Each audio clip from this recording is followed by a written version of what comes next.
Isa sa mga magagandang tradisyon sa mundo ng sports ang pagbabalik ng mga manlalaro para sa paparating na season, at hindi naiiba ang kaso ni Ben Simmons, ang Brooklyn Nets guard. Sa isang larawan ng kanyang pagsasanay sa off-season, makikita ang kanyang determinasyon na bumalik sa larangan. Ngunit iba ang pagkakataong ito dahil mayroon siyang suporta mula sa trainer na si Chris Brickley. Ang veterano na skills coach, bilang tugon sa isang komento ng mga fans, ay nagsabi ng "Trust me on this one," nang i-endorso niya ang three-time All-Star na mas magaling ngayon kaysa sa kanyang mga peak seasons kasama ang Philadelphia 76ers. Kamakailan lamang, nag-post si Brickley ng video kung saan nakikita siyang nagtuturo kay Simmons upang ma-improve ang kanyang shooting form ngayong paparating na summer para sa 2024-2025 NBA season. Si Brickley ay kilala bilang isang go-to shooting coach para sa ilan sa mga pinakamahusay na manlalaro sa basketball, kabilang sina LeBron James, Kevin Durant, Kevin Love, Paige Bueckers, at Azzi Fudd. Walang duda na mayroon si Brickley ng karanasan at kredibilidad upang makuha ang tiwala ng mga tao, ngunit si Simmons ay isang mahirap na player na maunawaan dahil sa maraming dahilan.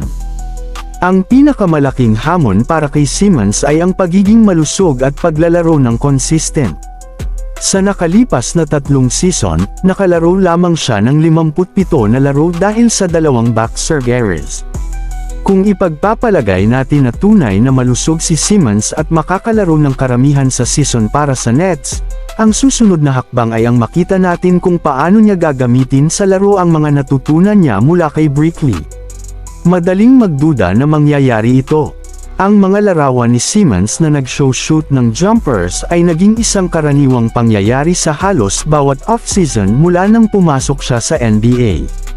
Narito ang isang halimbawa mula noong Agosto 2029 na nagdulot ng excitement na polalawakan niya ang kanyang offensive game. Nagkaroon ng magandang season si Simmons noong 2019-2020 kung saan nakakuha siya ng All-Star nod at isang spot sa All-Defensive First Team.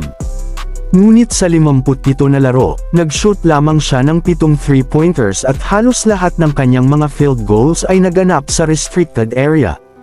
Ang paglalaro para sa Nets ay nagbibigay kay Simmons ng pagkakataong mag-eksperimento sa kanyang laro dahil mababa ang mga inaasahan sa kanila. Nagtapos sila ng 32 hanggang 50 noong nakaraang season at nakipagpalat kay Mikal Bridges sa New York Knicks noong Hulyo. Kung mayroong season na kailangan ni Simmons upang ipakita na kaya niyang maging isang mahusay na jump shooter sa NBA, ito ang 2024-2025 campaign. Magiging free agent siya sa susunod na summer at ang kanyang long-term outlook sa NBA ay hindi tiyak dahil sa kanyang mga injury sa nakalipas na mga taon. Makikita natin kung ang pagbabalik ni Simmons ay magiging isang tagumpay o isa pang pagkabigo. Ang kanyang kakayahan at potensyal ay hindi mapagkakaila, ngunit ang kanyang mga injury at inconsistency ay nagdudulot ng pag-aalinlangan. Kaya, maghihintay tayo at makikita kung ano ang magiging resulta ng kanyang pagbabalik sa NBA.